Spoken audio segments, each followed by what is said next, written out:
Hi there, this is Matt of Flux here with a review for Star Trek III, The Search for Spock. Now this is a film that a lot of people don't like or include with the every other movie is good theory, which I think is kind of dismissive of the film at hand, because Star Trek III is good actually.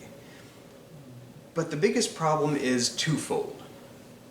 Number one, it's a film that is standing next to a titan. Wrath of Khan is inarguably an artfully made, brilliantly thought out, standalone feature film, or a film that doesn't require any continued viewing. And you can watch that film as an entry point without having seen any prior Star Trek, and it'll work. And it's bolstered if you've seen Space Seed, with which Wrath of Khan is a sequel to. But this film is dependent so much on continuing the story and conclusion of Wrath of Khan that it very much reads as it's trying to retcon the conclusion of Wrath of Khan, which, or buy back the ending of Wrath of Khan, which isn't A, necessary, and B, helpful. But more than that, the biggest issue with this film is it started a tradition that Star Trek even to this day is continuing, if you've seen certain seasons of Picard, where it makes death irrelevant. This is the movie from Star Trek that breaks death. Now, I want to focus once more and try to paint a modern picture of maybe where Star Trek III is kind of coming from. If you were to compare Star Trek III to any modern blockbuster, I think the easiest one to paint it to is Wakanda Forever, the second Black Panther movie. And I say that in the sense that Black Panther Wakanda Forever is a stunning achievement. It's very good. It's a good movie. It is better looking than its predecessor. Its use of budget is put firmly in front of the camera and executes great visual, dazzling spectacle when necessary, while also telling a very deeply personal story about what loss means and how it affects everybody. But audiences didn't necessarily respond terribly well to Wakanda Forever. They saw that movie and they were like, not as good as the last one, and they did my boy dirty by, spoiler alert for Wakanda, killing T'Challa off screen or whatever. And yeah, the biggest issue with Wakanda Forever is it's not as good as Black Panther.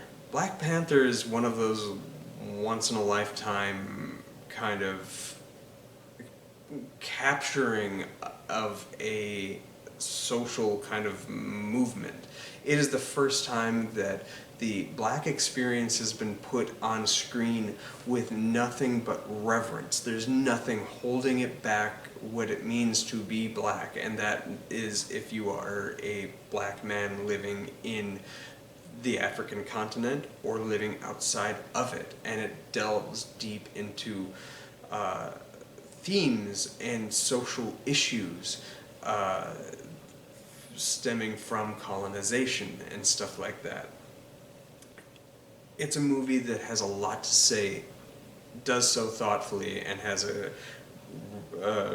relatively and arguably lackluster conclusion. But then the second one comes along and it's just this kind of morose meditation in sadness with occasional beats of fun here and there, and the entire time your mind wanders to that previous movie and how almost perfect it was. And Search for Spock is that. I think, in a nutshell.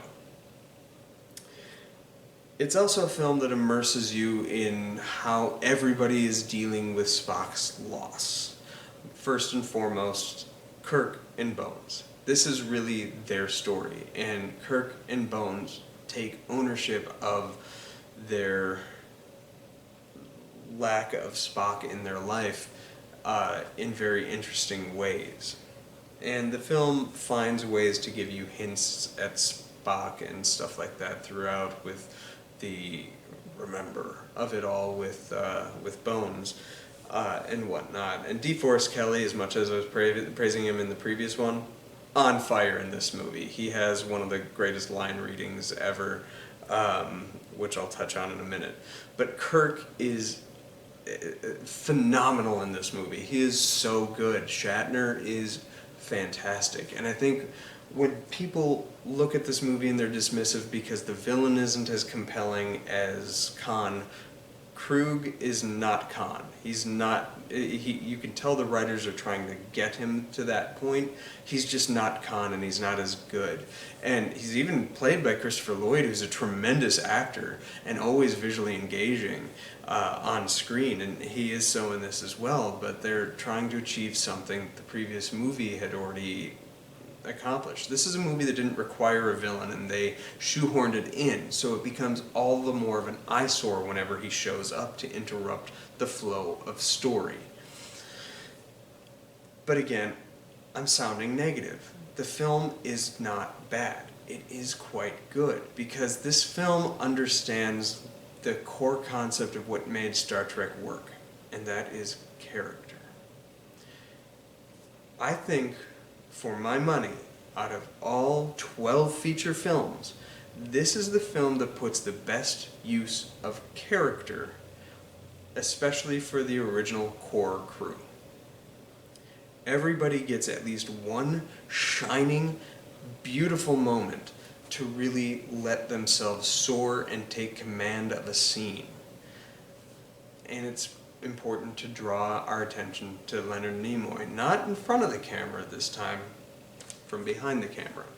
He understood his coworkers so well that he is able to extrapolate perfection when they need it the most. Sulu's moment where he praise on the guy who called him Shorty is fantastic. It is a moment that you immediately think back on when you're thinking of the pantheon of Star Trek moments with humor, and how he just manhandles this person who's twice his size.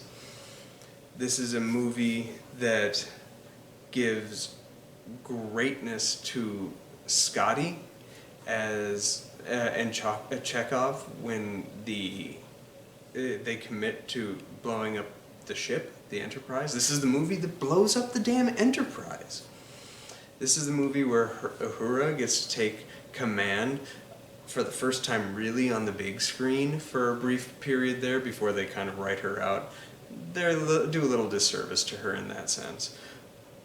But it's Shatner and how he engages with the death of Spock that really kind of hurts, and how broken he is, and how much he needs this, and how he loses his own son. And Nimoy gets the best out of Shatner in the moment where he discovers that his son has died, and he tries to sit back on the chair and misses. And it's a scene that could be funny, and it's not, because it sinks, it hurts. It would have been nice if we'd gotten to know that character a little more and maybe really felt it a little more, as much as Shatner does.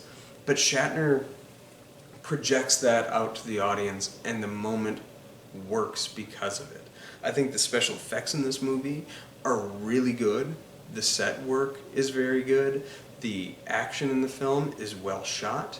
By and large, the film is engaging all the way through. And it has my favorite line out of any of the Star Trek movies, when Shatner commits to stealing the Enterprise and they're getting the crew back together, but first he needs to get to Bones, and they break him out of his security holding, and he comes in and he goes, "How many fingers am I holding up?" And then Bones goes, "That's not very damn funny." And then he's like, when he finds out what Spock did, he's like, "It's because of all those arguments he lost." That scene is brilliant. The conclusion of this film, the fact that this film has its conclusion and then it continues on for 10 extra minutes while we bring Spock back, really works. It's strong material, and it harkens back to the episode Arena from the original series by bringing back a lot of those same actors to reprise their roles. That is thoughtful. Leonard Nimoy and Harve Bennett crafted a good movie. It's just not as good as Wrath of Khan.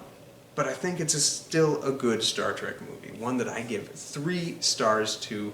On a good day, I might even give this movie 3.5. I think it is one of the least loved of the franchise, and it's the one that is almost deserving most love because of how little love it gets. It's just wedged between 2 titans, and it's inescapable that this one is going to be looked down on. But by no means is this a bad Star Trek movie. This is one of the better Star Trek movies, in my opinion, and one that I come back to repeatedly, and every time I watch it, I find more to love. And I hope you do too. Let me know what you think of Star Trek 3, The Search for Spock, in the comments down below. Thanks for watching, like, subscribe, do all that good stuff. Peace.